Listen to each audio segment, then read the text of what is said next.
This paperback cover has seen better days. So, let's give it some extra life.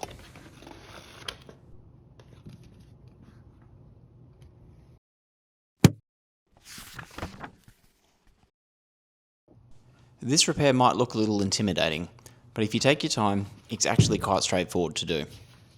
Also, based on some recent feedback, I've taken a different approach to the background music in this video. I'd appreciate hearing your thoughts on whether this mix works better or not. For this repair, I first needed to completely remove the cover. To do this, I inserted a piece of baking paper into the section that had already separated from the text block. This prevents the cover from accidentally reattaching as the remaining glue is softened. I then used a heat gun to carefully warm the attached section until I was able to slide the baking paper all the way through and fully remove the cover. Fishing line may have also worked for this step, provided it can be kept flush against the cover and minimise the amount of glue pulled away during removal.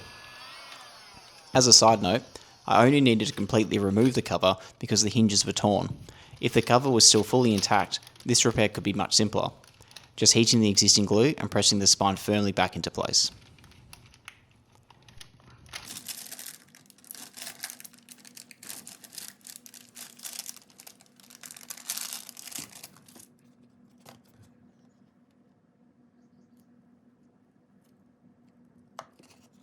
Once removed, I then cleaned away the excess glue left on the inside of the cover. I softened the glue with a heat gun before wiping away with a paper towel.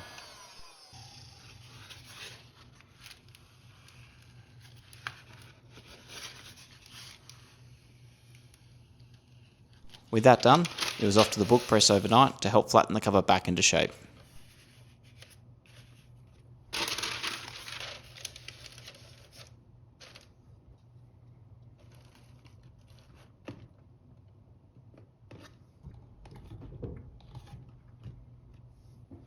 Once flattened, I applied watered down PVA glue along the torn edges before dabbing away the excess with a paper towel.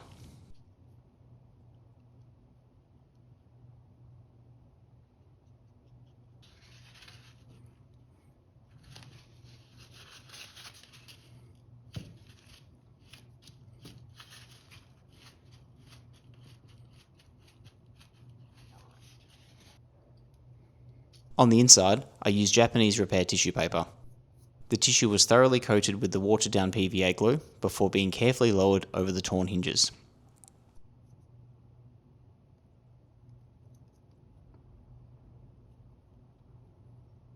Once in place, I used the back of the brush to smooth the repair tissue against the hinge.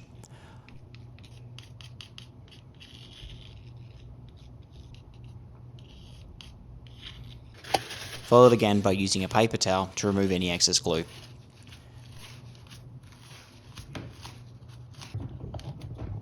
Then it was in the book press for another overnight stay, followed by a few more hours left out in the open air to continue drying. While the cover was doing its thing, I turned my attention to the warp spine.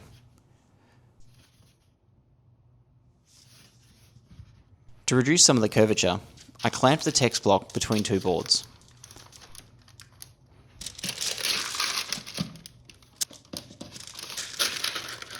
I then gradually straightened the spine by loosening one clamp at a time, pressing the pages downward towards the table and reclamping the books into the flatter position. This process was repeated on both sides until the spine was sitting noticeably flatter.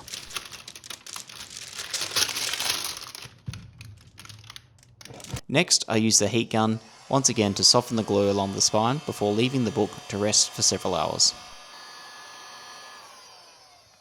You can see there is some improvement, although repeating the process again likely would have flattened it even further. With the cover fully dry, I trimmed away the overhanging repair tissue before applying PVA glue across the entire inside spine area.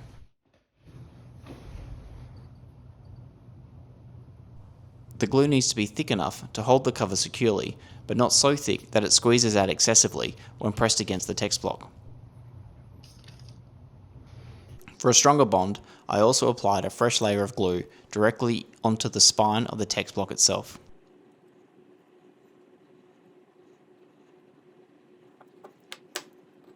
Then it was finally time to reattach the cover. This mostly came down to carefully aligning the text block inside the cover.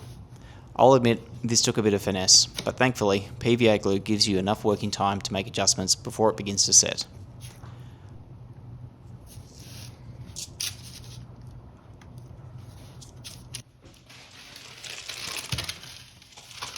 Once everything was aligned correctly, I inserted baking paper between the covers and the text block to prevent any accidental glue transfer.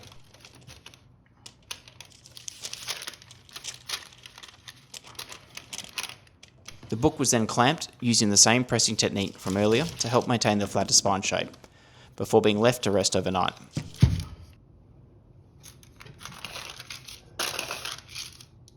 And there we have it, from a paperback that was falling apart to something sturdy enough for many more years on the shelf.